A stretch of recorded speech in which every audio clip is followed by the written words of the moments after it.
Hello students, 9th class के लिए देखिए 5th चैप्टर जो है वो आपको थ्योरिकली स्वयं ही पढ़ना पड़ेगा। उसको पढ़ के उसके पोस्टुलेट्स वगैरह, एक्सियम्स वगैरह उनको आज आप समझिए, ठीक है। वो अपने आप करिए। आज हम स्टार्ट करते हैं चैप्टर 6 चैप्टर में देखिए सबसे छोटी जो इकाई होती है, स्मॉलेस्ट यूनिट जो होती है ज्योमेट्री की, वो होता है पॉइंट। ये आपका पॉइंट है।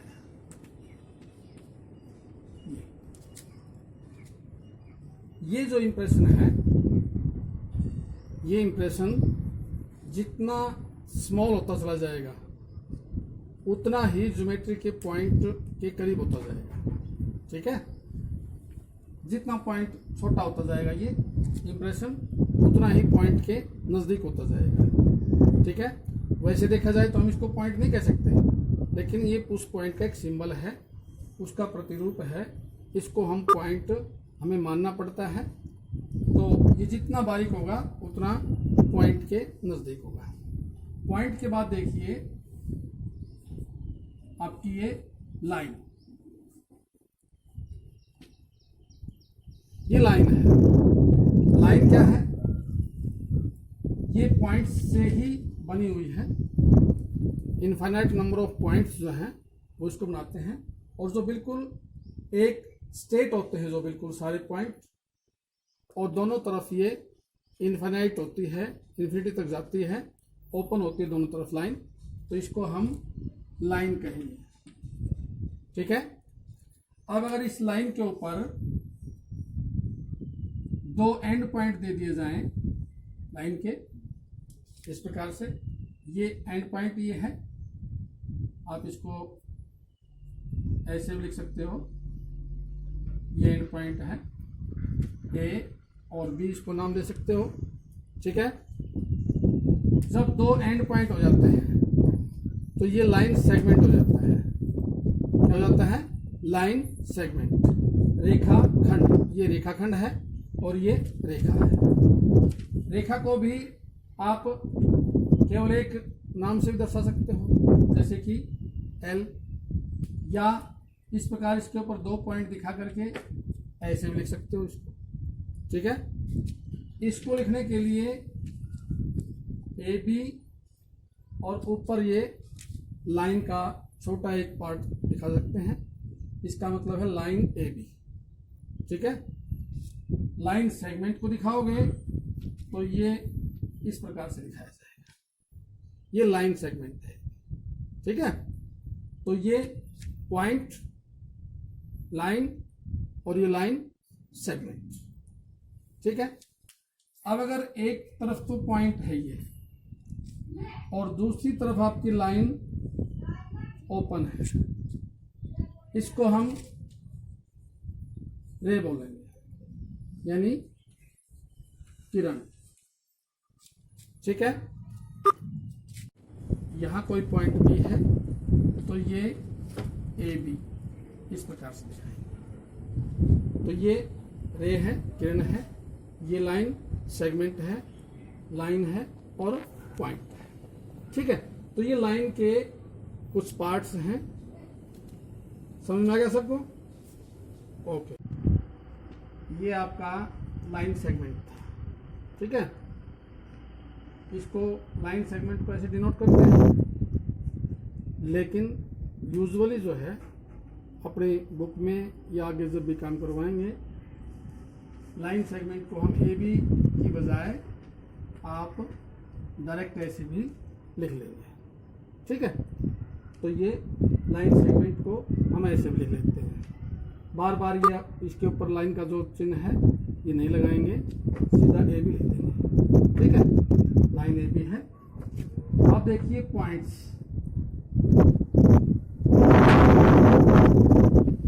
Collinear and non collinear.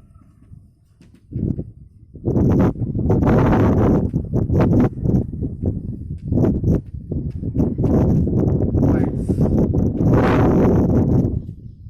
Collinear points और नॉन कोलिनियर पॉइंट्स क्या होते हैं? कोलिनियर का मतलब है जो एक ही लाइन पर मौजूद हो, एक ही लाइन पर स्थित हो, they lies on a same straight line और सेम लाइन सेगमेंट। ठीक है, जैसे कि ये लाइन है, इस लाइन के ऊपर ये पॉइंट है ए, ये है बी, दोनों पॉइंट सेम लाइन एल के ऊपर लाई करते हैं, दोनों स्थित हैं एल लाइन के ऊपर।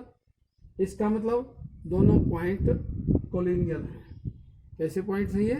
कोलिनियर पॉइंट्स हैं। ठीक है, अब एक पॉइंट ये है ए, एक ये है बी, एक ये सी, ये 3 पॉइंट है।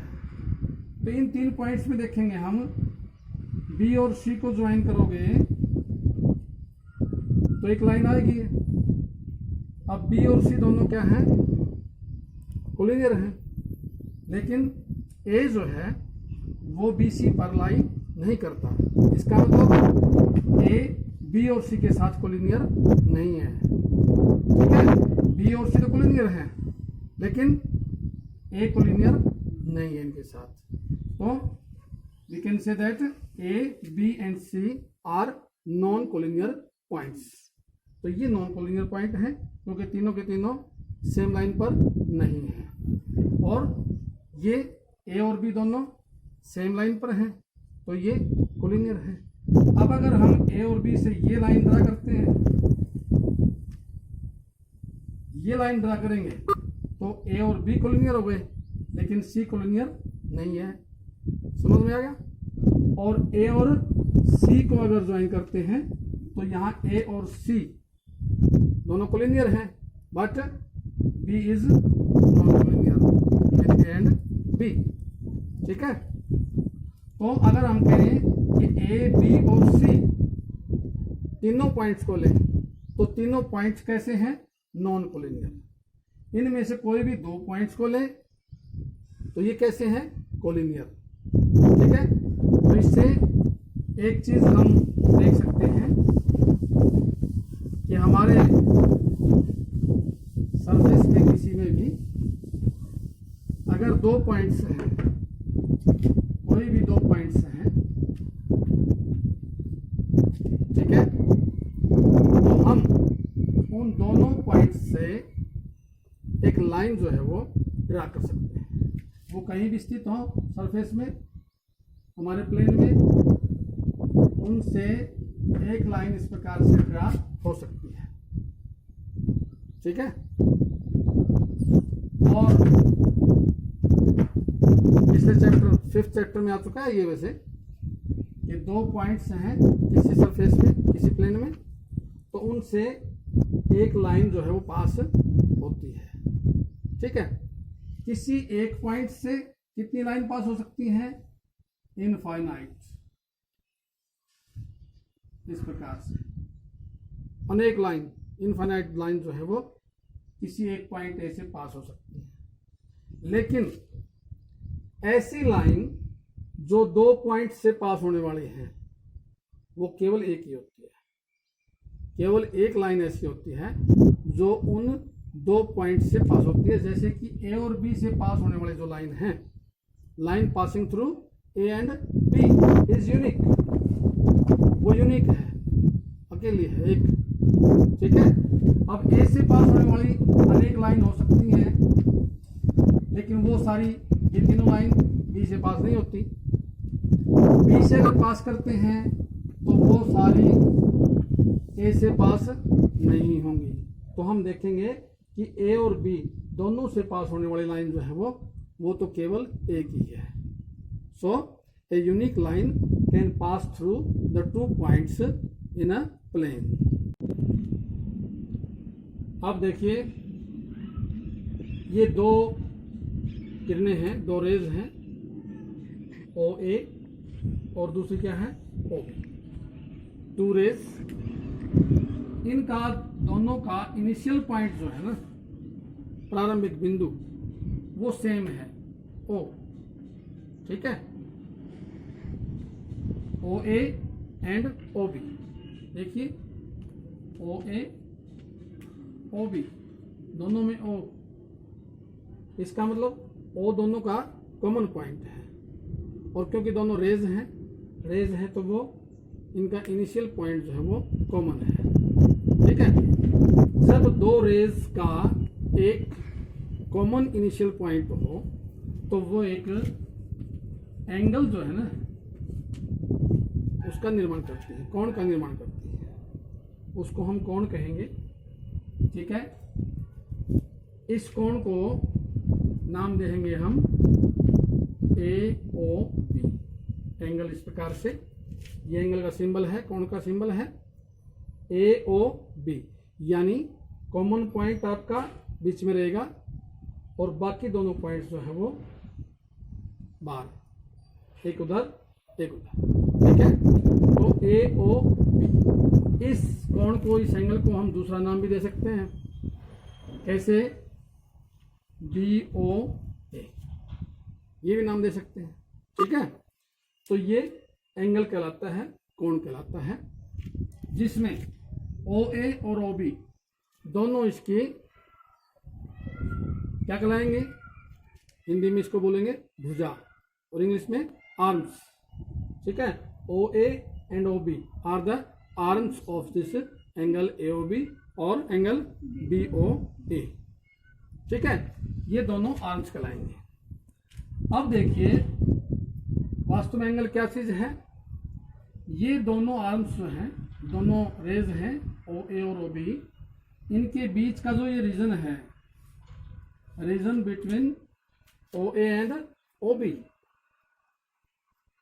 ठीक है, ये एंगल है, इसी को एंगल कहेंगे। ठीक है, और बाकी सारा जो रीजन है इसको हम एंगल का इंटीरियर, इसको हम बोलेंगे इंटीरियर ऑफ एंगल।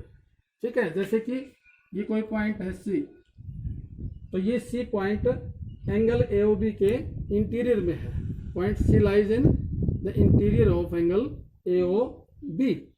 ठीक है, अगर ये पॉइंट ले हम डी, ये पॉइंट इस एंगल के एक्सटीरियर में है, यानी इसके बाहर है, बाहर भाग, और ये इंटीरियर क्या है, इंटीरियर को अंतः भाग कहिए।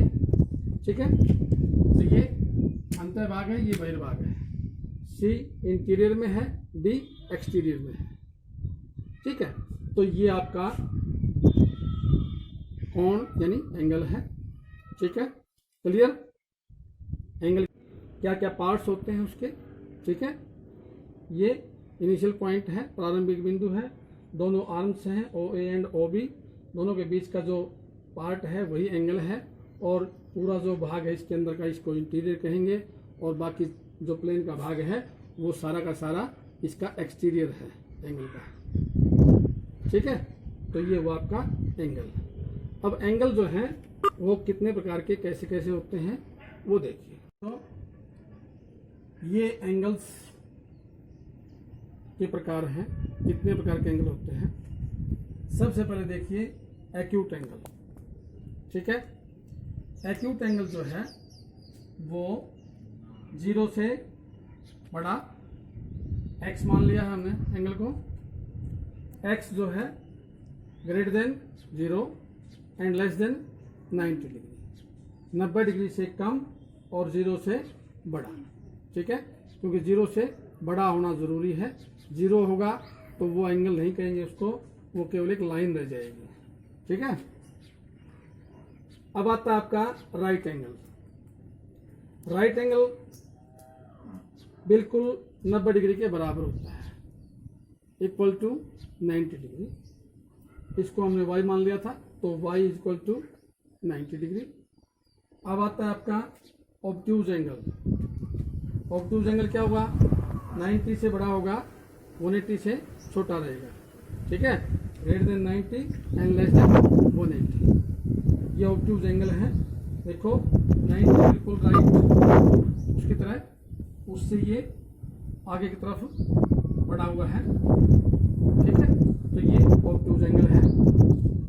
ये क्या होगा, एक स्ट्रेट लाइन होगी, इसके एक तरफ कंप्लीट जो है ये एंगल होगा वो जो है स्ट्रेट एंगल है, ठीक है। P 180 के इक्वल होता है, इक्वल टू 180। अब आता है रिफ्लेक्स एंगल। रिफ्लेक्स एंगल जो है वो किसी एंगल के कंप्लीट रिवोल्यूशन अगर होता है ना, रिवॉल्व कर जाता है कंप्लीट, तो 360 होता है। उसमें से 360 में से जो एंगल है आपका ए ओ बी एक्यूट है या 90 है, जो भी है, उसका बाकी जो एंगल बच गया वो आपका रिफ्लेक्स एंगल है, ठीक है। तो ये होगा आपका क्यू जो है 180 से बड़ा और 360 से छोटा। ये एक्यूट एंगल है, अंदर एक्यूट है, तो ये बाहर का जो है वो 180 से बड़ा और 360 से कम रहेगा, छोटा रहेगा, ठीक है। तो इस प्रकार से ये आपके एंगल्स होते हैं। पिछले क्लासेज में आपने पढ़ा भी होगा इनके बारे में ज़रूर, ठीक है। तो इनको आप अच्छे से रिवाइज करना, अगले वीडियो में आगे करेंगे। Thank you.